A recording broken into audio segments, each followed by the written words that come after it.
Hello नमस्कार दोस्तों। मैं आज आपको एक ऐसी रहस्यमय पौराणिक प्रेरणादायक कहानी सुनाने जा रही हूँ जिसमें वर्ष के 12 महीने 12 भाइयों के रूप में जन्म लेते हैं। हर भाई का अपना स्वभाव, अपनी पहचान और अपना उद्देश्य होता है। पर इन 12 भाइयों में तीन भाई कार्तिक, श्रावण और अश्विन सबसे महत्वपूर्ण माने जाते हैं। आखिर क्यों? चलिए जानते हैं इस अद्भुत कथा में। बहुत समय पहले की बात है, जब सृष्टि का आरंभ हुआ था। ब्रह्मा ने समय को बांटने के लिए वर्ष का निर्माण किया। उन्होंने वर्ष को 12 भागों में विभाजित किया और कहा, ये होंगे मेरे 12 पुत्र जो मानव जीवन के चक्र को चलाते रहेंगे।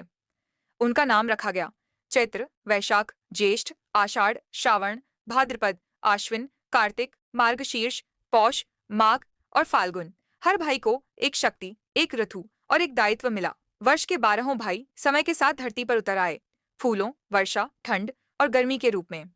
12 भाई अलग अलग थे, सबका स्वभाव अलग अलग था। चलिए जानते हैं।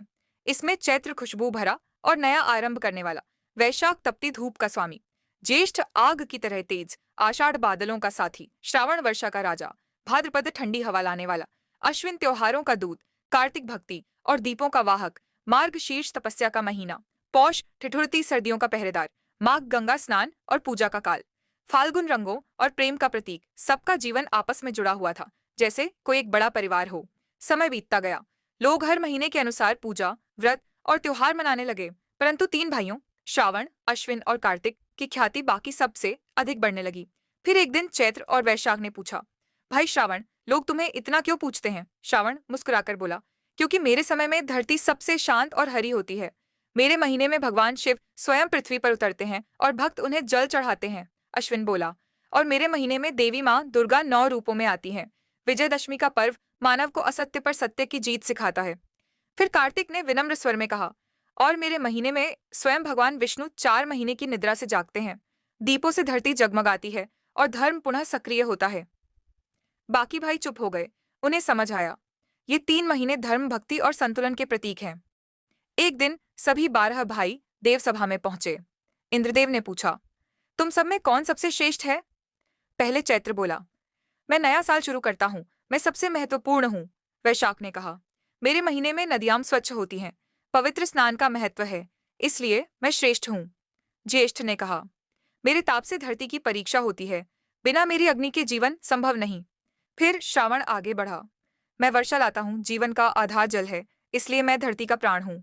अश्विन ने कहा, मैं उत्सवों का दूत हूँ, मेरी उपस्थिति आनंद, विजय और एकता लाती है। कार्तिक ने अंत में कहा, मैं दीपों का संदेशवाहक हूँ, अंधकार मिटाने वाला। जब सब थक जाते हैं, मैं जगमगाहट और उम्मीद लाता हूँ। देवसभा में सन्नाटा छा गया। ब्रह्मा ने आंखें बंद कर कहा, तुम सब महत्वपूर्ण हो, पर श्रावण, अश्विन और कार्तिक, ये 3 मेरे संतुलन के स्तंभ हैं। इसके बाद धरती पर इन 3 महीनों का प्रभाव बढ़ने लगा। पहले जब श्रावण का महीना आया, गायों के झुंड लौटे, खेतों में हरियाली फैली, बादलों की गड़गड़ाहट में भक्ति की गूंज थी। लोग बोले, भोलेनाथ का महीना आया।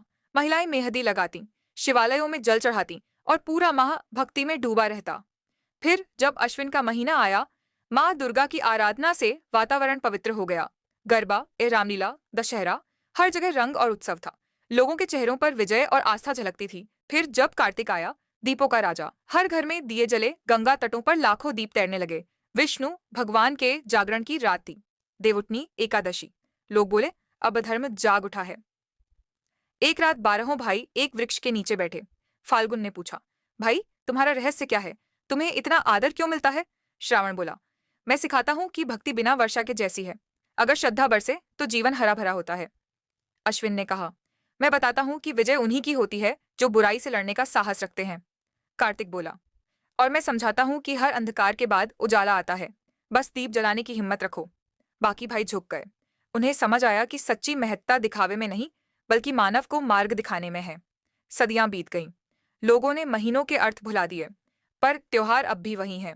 श्रावण में भक्ति, अश्विन में विजय और कार्तिक में प्रकाश अब भी जीवित हैं। कहते हैं, जब मन अंधकार में डूबा हो तो कार्तिक जैसा दीप जलाओ, जब जीवन कठिन हो तो अश्विन की तरह संघर्ष करो, और जब विश्वास डगमगाए तो श्रावण की तरह शिव को याद करो। ब्रह्मा पुनः प्रकट हुए और बोले, तुम सबने समय के नियमों को निभाया है, पर जो भक्ति, प्रेम और प्रकाश फैलाता है वही सृष्टि को टिकाए रखता है। उन्होंने 3 भाइयों के मस्तक पर हाथ रखा और कहा, श्रावण, तू श्रद्धा का प्रतीक बन। अश्विन, तू विजय का संदेश बन। और कार्तिक, तू आशा का दीप बन। इसके बाद आकाश में 3 चमकते तारे उभरे, जिन्हें आज भी लोग भक्ति, विजय और प्रकाश के नाम से जानते हैं। तो दोस्तों, यही है कारण कि 12 भाइयों में कार्तिक, श्रावण और अश्विन को सबसे महत्वपूर्ण माना गया है, क्योंकि ये 3 न केवल रथों के प्रतीक हैं, बल्कि जीवन की 3 सबसे बड़ी सच्चाइयों के भी: भक्ति, साहस और आशा।